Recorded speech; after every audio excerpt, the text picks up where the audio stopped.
राधे राधे। श्रीमद् भागवत का 8वां अध्याय, पहला स्कंद का 8वां अध्याय। गर्भ में परीक्षित की रक्षा, कुंती के द्वारा भगवान की स्तुति और युधिष्ठिर का शोक। सूत जी कहते हैं, इसके बाद पांडव श्री कृष्ण के साथ जलांजलि के इच्छुक मरे हुए स्वजनों का तर्पण करने के लिए स्त्रियों को आगे करके गंगा तट पर गए। वहां उन सब ने मृत बंधुओं को जलदान दिया और उनके गुणों का स्मरण करके बहुत विलाप किया। तदंतर भगवान के चरण कमलों की धूलि से पवित्र गंगा जल में पुनः स्नान किया। वहां अपने भाइयों के साथ कुरुपति महाराज युधिष्ठिर, धृतराष्ट्र पुत्र, शोक से व्याकुल गंधारी, कुंती और द्रौपदी सब बैठकर मरे हुए स्वजनों के लिए शोक करने लगे। भगवान श्री कृष्ण ने धौम्यादि मुनियों के साथ उनको सांत्वना दी और समझाया कि संसार के सभी प्राणी काल के अधीन है, मौत से किसी को कोई बचा नहीं सकता। इस प्रकार भगवान श्री कृष्ण ने अजात शत्रु महाराज युधिष्ठिर को उनका वह राज्य जो धूर्तों ने छल से छीन लिया था वापस दिलाया तथा द्रौपदी के केशों का स्पर्श करने से जिनकी आयु क्षीण हो गई थी उन दुष्ट राजाओं का वध कराया। साथ ही युधिष्ठिर के द्वारा उत्तम सामग्रियों से तथा पुरोहितों से 3 अश्वमेघ यज्ञ कराए। इस प्रकार युधिष्ठिर के पवित्र यश को 100 यज्ञ करने वाले इंद्र के यश की तरह सब ओर फैला दिया। इसके बाद भगवान श्री कृष्ण ने वहां से जाने का विचार किया। उन्होंने इसके लिए पांडवों से विदा ली और व्यास आदि ब्राह्मणों का सत्कार किया। उन लोगों ने भगवान का बड़ा ही सम्मान किया। तदंतर सात्विक और धौ के साथ द्वारिका जाने के लिए वे रथ पर सवार हुए। उसी समय उन्होंने देखा कि उत्तरा भय से विहल होकर सामने से दौड़ी चली आ रही है।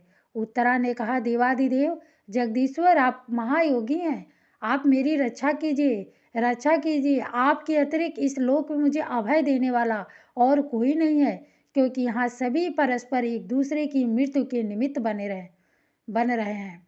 प्रभु, आप सर्वशक्तिमान हैं। यह दहकते हुए लोहे का बाण मेरी ओर दौड़ा आ रहा है। स्वामिन, यह मुझे भले ही जला डाले, परंतु मेरे गर्भ को नष्ट न करे, ऐसी कृपा कीजिए। सूत जी कहते, भक्त वत्सल भगवान श्री कृष्ण उसकी बात सुनते ही जान गए कि अश्वत्थामा ने पांडवों के वश को निर्वीज करने के लिए ब्रह्मास्त्र का प्रयोग किया है। शौनक जी, उसी समय पांडवों ने भी देखा कि जलते हुए 5 बाण हमारी ओर आ रहे हैं, इसलिए उन्होंने भी अपने अपने अस्त्र उठा लिए। सर्वशक्तिमान भगवान श्री कृष्ण ने अपने अनन्य प्रेमियों पर, शरणागत भक्तों पर बहुत बड़ी विपत्ति आई जानकर अपने निज अस्त्र सुदर्शन चक्र से उन निज जनों की रक्षा की। योगेश्वर श्री कृष्ण समस्त प्राणियों के हृदय में विराजमान आत्मा है। उन्होंने उत्तरा के गर्भ को पांडवों की वंश परंपरा चलाने के लिए अपनी माया के कवच से ढक दिया। शौनक जी, यद्यपि ब्रह्मास्त्र अमोघ है और उसके निवारण का कोई उपाय भी नहीं है, फिर भी भगवान श्री कृष्ण के तेज के सामने आकर वह शांत हो गया। यह कोई आश्चर्य की बात नहीं समझनी चाहिए, क्योंकि भगवान तो सर्वाश्चर्यमय है और वे ही अपनी निज शक्ति माया से स्वयं अजन्मा होकर भी इस संसार की सृष्टि, रक्षा और संहार करते हैं। जब भगवान श्री कृष्ण जाने लगे तब ब्रह्मास्त्र की ज्वाला से मुक्त अपने पुत्रों की और द्रौपदी के साथ सती कुंती ने भगवान श्री कृष्ण की इस प्रकार स्तुति की। कुंती ने कहा, आप समस्त जीवों के बाहर और भीतर एक रस स्थित हैं, फिर भी इंद्रियों और वृत्तियों से देखे नहीं जाते, क्योंकि आप प्रकृति से परे आदि पुरुष परमेश्वर हैं। मैं आपको नमस्कार करती हूँ। इंद्रियों से जो कुछ जाना जाता है उसकी तह में आप विद्यमान रहते हैं और अपने ही माया के पर्दे से अपने को ढके रहते हैं। मैं अबोध नारी, आप अविनाशी पुरुषोत्तम को भला कैसे जान सकती हूँ।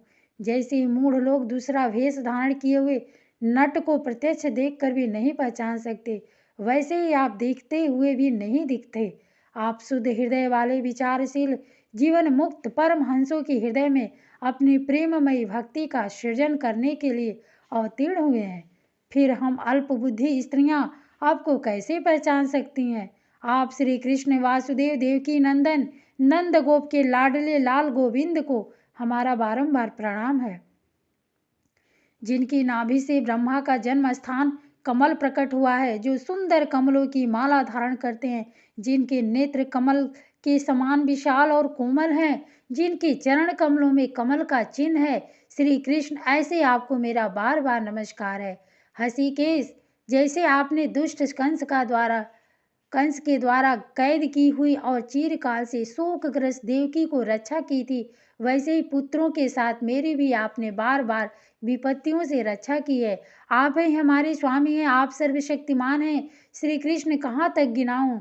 विष से, लक्षागृह की भयानक आग से, हिडिंब आदि राक्षसों की दृष्टि से, दुष्टों की धूत सभा से, वनवास की विपत्तियों से और अनेक बार के युद्धों में अनेक महारथियों के साथ शस्त्रास्त्रों से, और अभी अभी इस अस्वस्थामा की ब्रह्मास्त्र भी से अभी अपने आपने ही हमारी रक्षा की है।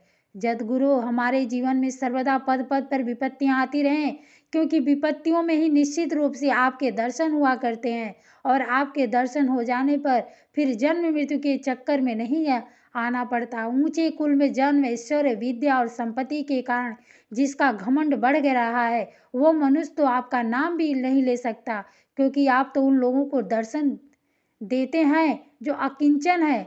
आप निर्धनों के परम धन है। माया के प्रपंच आपका स्पर्श भी नहीं कर सकता। आप अपने आप में ही विचार करने वाले परम शांत स्वरूप हैं। आप ही कैवल्य मोक्ष के अधिपति हैं, और आपको मैं बार बार नमस्कार करती हूँ। मैं आपको अनादि अनंत सर्वव्यापक सबके नियंता काल रूप परमेश्वर समझती हूँ। संसार के समस्त पदार्थ और प्राणी आपस में टकराकर विषमता के कारण परस्पर विरुद्ध हो रहे हैं, परंतु आप सब में समान रूप से विचार रहे हैं।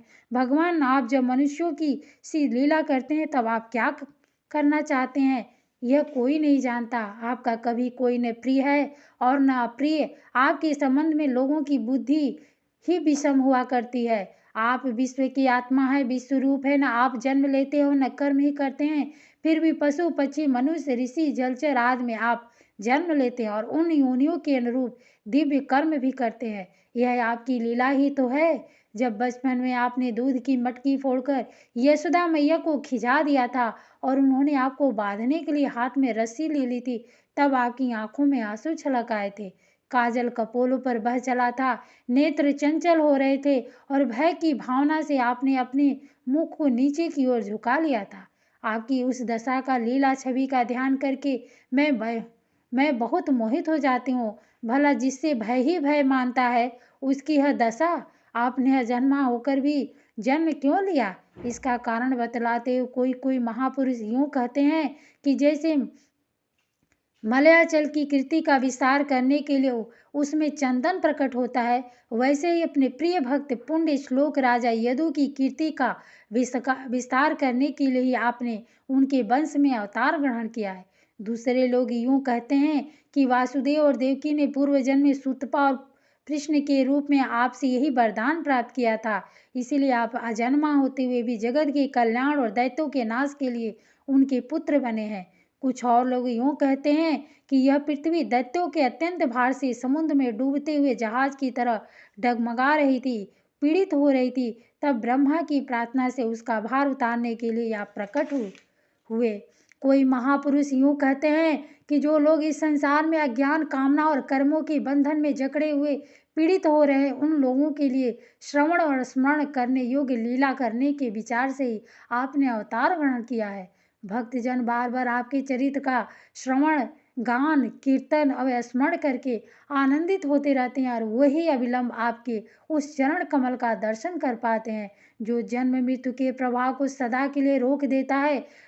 भक्त वांछा कल्पतरु प्रभु, क्या अब आप अपने आश्रित और संबंधी हम लोग को छोड़कर जाना चाहते हैं?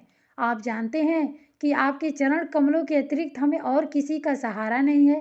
पृथ्वी के राजाओं के तो हम यूं ही विरोधी हो गए। जैसे जीव के बिना इंद्रियां शक्तिहीन हो जाती है, वैसे आपके दर्शन बिना यदुवंशियों के और हमारे पुत्र पांडव के नाम तथा रूप का अस्तित्व ही नहीं, कहाँ क्या रह जाता है। गदाधर, आपके विलक्षण चरण चिन्हों से चिन्हित यह कुरुजांगल देश की भूमि आज जैसी शोभायमान हो रही है, वैसे ही आपके चले जाने के बाद नहीं रहेगी। आपकी दृष्टि के प्रभाव से ही यह देश पकी हुई फसल तथा लता वृक्षों से समृद्ध हो रहा है। ये वन, पर्वत, नदी और समुद्र भी आपकी दृष्टि से वृद्धि को प्राप्त हो रहे हैं। आप विश्व के स्वामी हैं, विश्व की आत्मा और विश्व रूप है। यदुवंशियों और पांडवों में मेरी बड़ी ममता हो गई है। आप कृपा करके स्वजनों के साथ जोड़े हुए इस स्नेह की दृढ़ फांसी को काट दीजिए। श्री कृष्ण, जैसे गंगा की अखंड धारा समुद्र में गिरती रहती है, वैसे मेरी बुद्धि किसी दूसरी ओर न जाकर आपसे ही निरंतर प्रेम करती रहे। श्री कृष्ण, अर्जुन के प्यारे सखा, यदुवंशी शिरोमणि, आप पृथ्वी के भार रूप राजवेशधारी दैत्यों को जलाने के लिए अग्नि स्वरूप हैं। आपकी शक्ति अनंत है। गोविंद, आपका अवतार गौ, ब्राह्मण और देवताओं का दुख मिटाने के लिए ही है। योगेश्वर, चराचर के गुरु भगवत, मैं आपको नमस्कार करती हूँ। सूत जी कहते हैं, इस प्रकार कुंती ने बड़े बड़े मधुर शब्दों में भगवान की अधिकांश लीलाओं का वर्णन किया। यह सब सुनकर भगवान श्री कृष्ण अपनी माया से उसे मोहित करते हुए से मंद मंद मुस्कुराने लगे। उन्होंने कुंती से कह दिया, अच्छा ठीक है, और रथ के स्थान से वे हस्तिनापुर लौट आए। वहाँ कुंती और सुभद्रा आदि देवियों से विदा लेकर जब वो जाने लगे, तब राजा युधिष्ठिर ने बड़े प्रेम से उन्हें रोक लिया। राजा युधिष्ठिर को अपने भाई बंधुओं के मारे जाने का बड़ा शोक हो रहा था। भगवान की लीला का मर्म जानने वाले व्यास आदि महर्षियों ने और स्वयं अद्भुत चरित्र करने वाले भगवान श्री कृष्ण ने भी अनेकों इतिहास कहकर उन्हें समझाने की बहुत चेष्टा की, परंतु उन्हें सांत्वना न मिली, उनका शोक न मिटा। शौनक आदि ऋषियों, धर्मपुत्र राजा युधिष्ठिर को अपने स्वजनों के वध से बड़ी चिंता हुई। वे अविवेक युक्त चित्त से अनेक स्नेह और मोह के बस में होकर कहने लगे, भला मुझ दुरात्मा के हृदय में बद्धमूल हुए इस अज्ञान को तो देखो। मैंने सियार, कुत्तों के आहार, इस अनात्मा शरीर के लिए अनेक अछोहेड़ी सेना का नाश कर डाला। मैंने बालक, ब्राह्मण, संबंधी, मित्र, चाचा, ताऊ, भाई, बंद, गुरुजनों से द्रोह किया है। करोड़ों वर्षों में भी नरक से मेरा छुटकारा नहीं हो सकता। यद्यपि शास्त्र का वचन है कि राजा यदि प्रजा का पालन करने के लिए धर्म युद्ध में शत्रुओं को मारे तो उसे पाप नहीं लगता, फिर भी इससे मुझे संतोष नहीं होता। स्त्रियों के पति और भाई बंधुओं को मारने से उनका मेरे द्वारा यहाँ जो अपराध हुआ है, उसका मैं गृहस्थ यज्ञ यज्ञादि के द्वारा मार्जन करने में समर्थ नहीं हूँ। जैसे कीचड़ से गदला जल स्वच्छ नहीं किया जा सकता, मदिरा से मदिरा की अपवित्रता नहीं मिटाई जा सकती, वैसे ही बहुत से हिंसा बहुल यज्ञों के द्वारा एक भी प्राणी की हत्या का प्रायश्चित नहीं किया जा सकता। राधे राधे, धन्यवाद।